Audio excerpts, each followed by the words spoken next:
Plus का नया आविष्कार eco plus hexa power TMT इसकी प्रीमियम क्वालिटी व उन्नत जंग रोधक क्षमता दे बेजोड़ मजबूती। इको प्लस सीमेंट और स्टील, इस पर है देश को भरोसा। खुदी को आजमाया है तो ये अंदाज आया। तुम में भी मैं हूँ शुद्ध प्लस पान मसाला। जब पशुओं को मिलेगा प्यार और मिल्को मोर पशु आहार तो दूध बहेगा, मुनाफा बढ़ेगा। मिल्को मोर पशु आहार। नमस्कार, आप देख रहे लोकमंच न्यूज और मैं हूं आपके साथ सत्यम गौर। 27 फरवरी को यूपी चुनाव का 5वां चरण है। 27 फरवरी को वोटिंग होगी उत्तर प्रदेश में 5वें चरण के लिए। आपको बताते चले कि आज शाम 6 बजे से प्रचार पर रोक लग जाएगी। 5वें चरण में 12 जिले हैं और 12 जिले की 61 विधानसभा सीटों पर वोटिंग की जाएगी।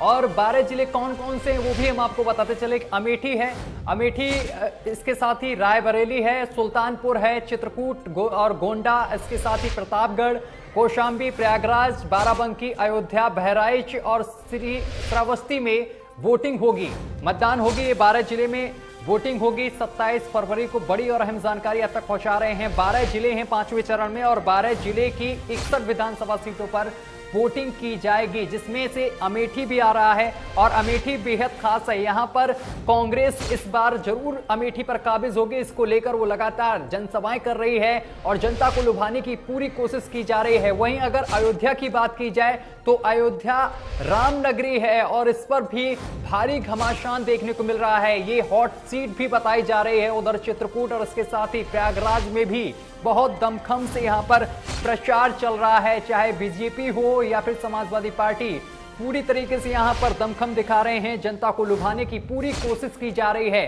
तो 27 फरवरी को उत्तर प्रदेश में 5वां चरण है और 5वें चरण को लेकर वोटिंग की जा रही है। ये जिले हम आपको दिखा रहे हैं टीवी स्क्रीन पर। ये वही 12 जिले हैं जिनमें 5वें चरण में वोटिंग होनी है। और इसी बीच प्रतापगढ़ का रुख करेंगे। प्रतापगढ़ में केंद्रीय गृह मंत्री अमित शाह का दौरा है। कांग्रेस के गढ़ में चुनावी जनसभा को संबोधित करेंगे शाह। रामपुर खास से भाजपा उम्मीदवार नागेश प्रताप सिंह यहां से खड़े हैं और उनके लिए जनसभा करेंगे और जनता से वोट की अपील करेंगे। प्रियंका गांधी भी आराधना मिश्रा के लिए समर्थन करेंगी और इस दौरान वो रोड शो भी करेंगी। तो बड़ी और अहम जानकारी आप तक पहुंचा रहे हैं प्रतापगढ़ से, जहां पर आपको बताते चले कि 5वें चरण में प्रतापगढ़ में भी वोटिंग होगी 27 फरवरी को। और इसी को लेकर केंद्रीय गृह मंत्री अमित शाह प्रतापगढ़ के दौरे पर हैं। कांग्रेस के गढ़ में चुनावी जनसभा को संबोधित करेंगे शाह। रामपुर खास से भाजपा उम्मीदवार नागेश प्रताप सिंह हैं और उनके लिए जनता से वोट की अपील करेंगे शाह। और इसी दौरान आपको यह भी जानकारी दे दें कि प्रियंका गांधी भी आराधना मिश्रा के लिए समर्थन में करेंगी रोड शो। तो बड़ी और अहम जानकारी आप तक पहुंचा रहे हैं प्रतापगढ़ से। और इस खबर पर ज्यादा जानकारी के साथ हमारे संवाददाता मनीष हमारे साथ जुड़ गए हैं। मनीष, 2 बड़े नेता आज प्रतापगढ़ में हैं और एक तरफ प्रियंका गांधी रोड शो करेंगी, उधर शाह जनसभा करेंगे। क्या कुछ अपडेट है? मनीष, आवाज पहुंच रही है आप तक? तो मनीष से हमारा संपर्क नहीं सध पा रहा है। एक बार फिर से संपर्क साधने की कोशिश करेंगे, लेकिन हम आपको अहम जानकारी ये पहुंचा रहे हैं। आपको बताते चले कि प्रतापगढ़ का जो कुंडा विधानसभा है, यहां पर राजा भैया का कब्जा रहा है और इस बार वो अपनी खुद की पार्टी बनाकर यहां से चुनाव लड़ रहे हैं। और मनीष एक बार फिर से हमारे साथ जुड़ गए हैं। मनीष, आप तक आवाज पहुंच रही है? मनीष तक संपर्क नहीं सध पा रहा है तकनीकी खामियों की वजह से, लेकिन अहम जानकारी आप तक पहुंचा रहे हैं। रामपुर खास से भाजपा उम्मीदवार नागेश को लेकर शाह जनसभा करेंगे, जनता से वोट की अपील करेंगे। बीजेपी की कई चीजों को जनता के बीच रखेंगे, कई उपलब्धियों को जनता के बीच रखेंगे और इसके साथ ही जनता से वोट की अपील करेंगे।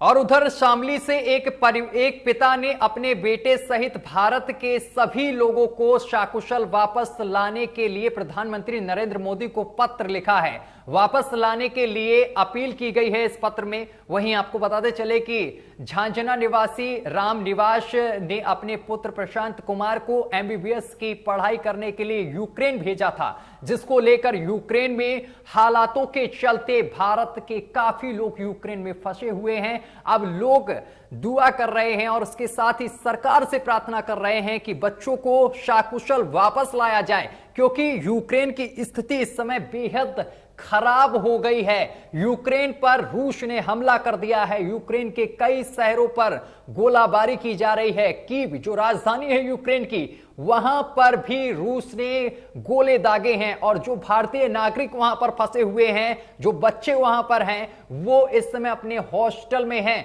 फिलहाल बच्चे अपने परिवार के साथ लगातार बातचीत कर रहे हैं, वीडियो कॉलिंग कर रहे हैं और वहां की तस्वीरों को बता रहे हैं। कई बच्चों ने अपने माता पिता से यह अपील की है कि किसी तरीके से हमें वतन वापसी लाया जाए। तो ये अहम जानकारी हम आपको पहुंचा रहे थे। अगली खबर का रुख करेंगे कौशांबी से। अहम जानकारी आपको पहुंचा दे। कौशांबी में मुख्य मुकाबला उप मुख्यमंत्री केशव प्रसाद मौर्य और सपा से अपना दल कैमरा गठबंधन की पल्लवी पटेल से है, जहां पर एक दिन पहले प्रधानमंत्री तो दूसरे दिन गृह मंत्री अमित शाह का जुबानी भाषण होगा। वहीं दूसरे स्थान पर सपा मुखिया की पत्नी डिंपल के साथ फिल्मी दुनिया की स्टार अभिनेता अमिताभ बच्चन की पत्नी जया बच्चन यहां पर पहुंचेंगी, जनसभा को संबोधित करेंगी, जिसको सुनने के लिए हजारों की संख्या में वहां पर लोग उमड़ेंगे। अब देखना यह होगा कि मतदाता अमित शाह की जुबानी भाषण से कमल खिलाएंगे या फिर झुकाएंगे, या फिर सपा की तरफ से डिंपल संग जया बच्चन के फिल्मी भाषण को सुनने के बाद साइकिल दौड़ाएंगे। यह देखने वाली बात होगी।